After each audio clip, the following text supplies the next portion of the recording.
तो पैनल हमारे साथ जुड़ चुका है। चर्चा की शुरुआत कर लेते हैं, एक एक करके तारुफ करवा देती हूँ। दिनेश अच्छवान नेता भारतीय जनता पार्टी से हमारे साथ हैं, अभिषेक गुप्ता प्रवक्ता आम आदमी पार्टी से, निरंजन पोद्दार राजनीतिक विश्लेषक हमारे साथ हैं। और कुछ निरंजन जी, आप क्या समझ पा रहे हैं इस पूरे मामले से, क्योंकि हर एक मामले पर एक नई कहानी निकल कर आती है। अभी तक तो चलिए थोड़ा बहुत कहीं ना कहीं एडजस्ट हो जाता था, हजम हो जाता था कि आम आदमी पार्टी ने कुछ नहीं किया, उसके पहले कांग्रेस ने कुछ नहीं किया, अभी हमें आए हुए 1.5 साल हुए तो हमसे आप लोग इतनी अपेक्षा क्यों कर रहे हैं, जादू की छड़ी थोड़ी ना चला के हम पूरा दिल्ली बदल देंगे। अब यहाँ एक अलग कहानी, मतलब आप समझिए कि एक जिम्मेदारी लेने की बात होती है तो हमें जिम्मेदारी नहीं लेनी है, हमें एक बार मानना ही नहीं है कि भाई हम यहाँ विफल हो गए, लेकिन हमें बताना बहुत कुछ है।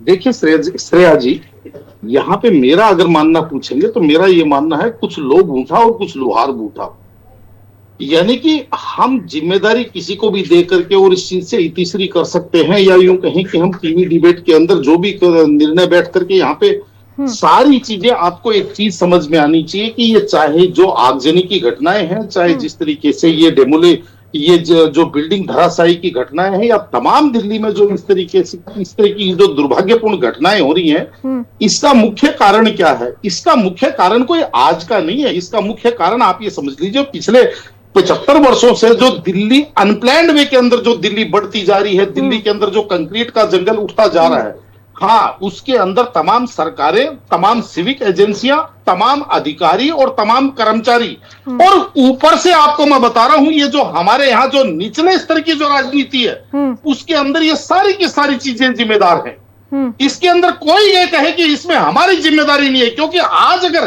किसी की अवैध बिल्डिंग के ऊपर कोई बुलडोजर लगता है तो फट से दूसरा जो अपोजिशन का नेता है वो जाकर के खड़ा हो जाता है, भाई इस गरीब को क्यों मार रहे हो, इसकी बिल्डिंग क्यों तोड़ रहे हो। उसी बिल्डिंग के अंदर 4 दिन बाद में जब कोई घटना घट जाती है तो सरकार का कॉलर तब पकड़ लेते हैं कि इसे घटना कैसे घट गई, इसमें 21 आदमी कैसे मर गए।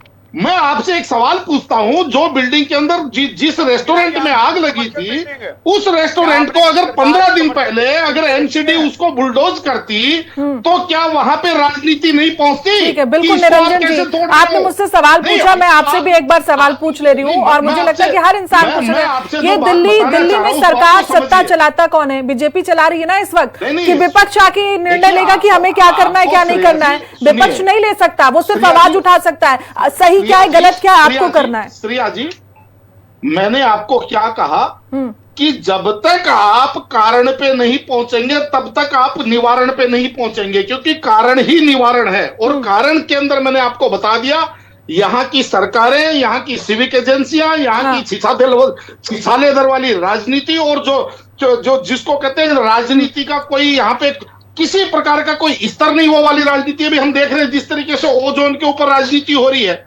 तमाम छोट भैया नेता जाकर के और उन कर्मचारियों की कॉलर पकड़ के हिला रहे हैं, भाई तू इस मकान पे कैसे आ गया, उस मकान पे कैसे आ गया। इस चीज को तय कौन करेगा? सरकार, प्रशासन करेगी, जो है सत्ता में वो करेंगे। कोई भी विपक्ष का आदमी कॉलर पकड़ के थोड़ी ना पूछ सकता है। कौन सी चीज अवैध है, इस चीज को तो सिविक एजेंसी तय करेगी ना। उस समय राजनीति आड़े आ जाती है उसके ऊपर कार्रवाई करने के बाद में, जब वहां पे कोई दुर्घटना घटती है। आज मुझे एक बात बताइए, जो 2000 से ऊपर अवैध कॉलोनियां कटी हुई हैं, उनके अंदर क्या सारे नक्शा पास होकर के बिल्डिंगें बनी हुई हैं? ये जो जिस तरीके से जो कल मालवीय नगर की घटना घटी 3 दिन पहले, वो भी तो लाल डोरे की जमीन में बनी हुई बिल्डिंग थी। 6 कमरों की बात चल रही थी, 21 कमरे ठोक दिए बंदे ने।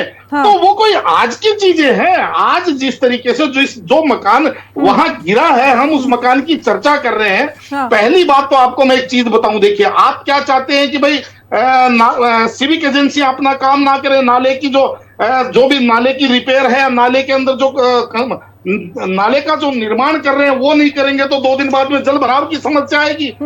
भाई कहने का तात्पर्य ये है कि जब आप हर चीज के अंदर केवल एक आदमी को, हाँ इसके अंदर मैंने आपको क्या कहा, सबसे बड़ी एक समस्या और है। अब जैसे सरकार उसके बाद में कहती है जी हम इसकी उच्च स्तरीय जांच कराएंगे। जांच किससे कराएंगे?